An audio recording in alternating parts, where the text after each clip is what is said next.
Hello guys, সবাই কেমন আছো? আশা করি সবাই ভালো আছো। আমি তোমাদের চাঁদপুরের বোন আশফাক। আজকের রেসিপি নিয়ে এসেছি মুরগির হাত পা এবং চারমা, যেটাকে বলে স্কিন, সেটাকেও নিয়েছি, বেছে দিয়ে পরিষ্কার করে নিয়েছি। এগুলি সম্পূর্ণ আমি ভুনা করব। কড়াই বসিয়ে দিয়েছি, দিয়ে দিচ্ছি সাদা তেল, দিয়ে দিব তেজপাতা, পেঁয়াজ কুচি। শুধু ভুনা করব, অন্য কিছু দিব না। পেঁয়াজটাকে কিছুক্ষণ নেড়ে চেড়ে ভেজে নিব।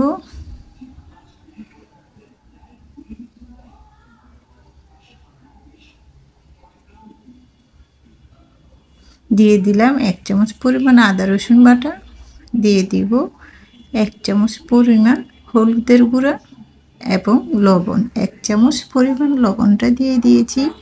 দিয়ে দিব এখন হলুদের গুঁড়া, দিয়ে দিব 1 চামচ পরিমাণ মরিচের গুঁড়া। মরিচের গুঁড়াটা একটু ঝাল বেশিই দিব, যেহেতু এখানে মুরগির চারমা ভুনা করব, সেই জন্য মরিচের পরিমাণটা একটু বেশি দিয়েছি। আর কোয়াটার চামচের হাফ চামচ দিয়েছি আমি গোটা গরম মশলার পাউডারটা, আর দিয়েছি জিরা গুঁড়া। একসঙ্গে সম্পূর্ণ মশলাটা দিয়ে নেড়ে চেড়ে ভেজে নিয়েছি।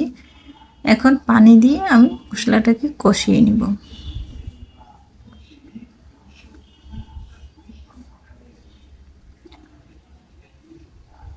পানিটা দিয়ে নিয়েছি, এখন মশলাটাকে ভালো করে কষিয়ে নিব। উপরে তেলটা বেশি আসছে।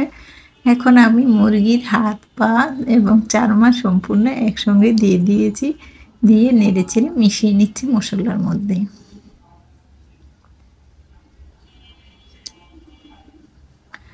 এইভাবে রান্না করলে খেতে কিন্তু খুবই ভালো লাগে। যারা এই মুরগির হাত পা এবং চারমা পছন্দ করে, এইভাবে রান্না করে খেতে পারে। কিছুক্ষণ রেখে কষিয়ে নেব। কিছুক্ষণ পরে ঢাকনাটা তুলে আবারও আলতো করে নেড়ে ছেড়ে দিব।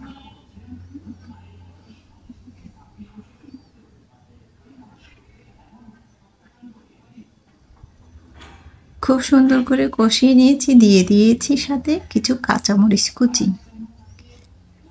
আরও 5 মিনিট ঢেকে রান্না করব। 5 মিনিট পরে ঢাকনাটা তুলে আবারও আলতো করে নেড়ে চেড়ে দিচ্ছি এবং খুব সুন্দর করে কষিয়ে নিয়েছি। এখন পরিমাণ মতো ঝোল দিয়ে দিব। ঝোলটা দিয়ে আলতো করে নেড়ে চেড়ে মিশিয়ে নিচ্ছি।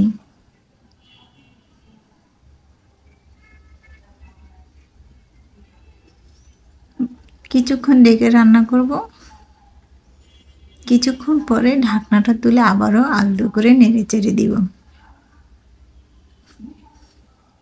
বলকটাও চলে আসছে এবং খুবই সুন্দর একটা ফ্লেভার বের হয়েছে। আমি জানি তোমরা রান্না করতে পারো, তারপরও আমি যেভাবে রান্না করে খাই সেভাবে আমি তোমাদেরকে রেসিপিটা দেখালাম। কিছুক্ষণ রেখে রান্না করেছি, আবার ঢাকনাটা তুলে আলতো করে নেড়ে চেড়ে দিচ্ছি। দেখো গাইস, সম্পূর্ণ মুরগির হাত পাগুলি খুব সুন্দর করে সিদ্ধ হয়ে গিয়েছে। হাড়ের থেকে মাংসটা আলাদা হয়ে গিয়েছে।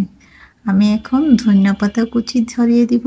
এতে স্বাদ এবং ফ্লেভার দুটিই আনবে, খেতে খুবই ভালো লাগবে। ধনিয়াপাতাটা একটা কেচির সাহায্যে কেটে দিচ্ছি।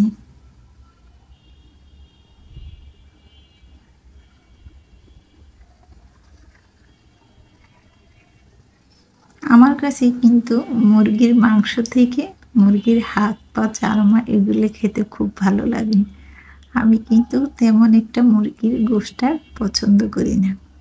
আমার কিন্তু রান্নাটা হয়ে গিয়েছে। আমি এখন চুলাটা অফ করে দিয়েছি। চুলা থেকে আমি তরকারিটাকে নামিয়ে নিব। এটাকে বলে মুরগির চারমি হাত পা ভুনা। চুলা থেকে তরকারিটাকে নামিয়ে নিয়েছি। একটা মিশ্রণ বলে বেড়ে দেখাচ্ছি কতটা সুন্দর এবং লোভনীয় হয়েছে। খেতে অসাধারণ মজা, কিন্তু অন্যরকম একটা ফ্লেভার বের হচ্ছে ধনিয়াপাতা এবং কাঁচামরিচ দেওয়ার কারণে। কালারটা হেব্বি আসছে, খেতে কিন্তু খুবই মজা। এটা তুমি যেভাবেই খাও না কেন সেভাবেই ভালো লাগবে। সাদা ভাত, খিচুড়ি, পোলাও এবং রুটি, লুচি, পরোটা দিয়ে খেতে অসাধারণ লাগবে। আমার এই রেসিপিটা যদি ভালো লেগে থাকে তাহলে আমার এই রেসিপিটা দেওয়া থাকবে আমার ইউটিউব চ্যানেলে। তোমরা সার্চ দিয়ে দেখে নেবে, আমার ইউটিউব চ্যানেলের নাম কিচেন স্টোরি বাংলা। আর আমার এই রেসিপিটা দেওয়া থাকবে আমার ফেসবুক চ্যানেলে। আমার ফেসবুক চ্যানেলের নাম আশাহাগর। ওখানেও প্লিজ লাইক, কমেন্ট ও শেয়ার করে দিবে। আল্লাহ হাফিজ।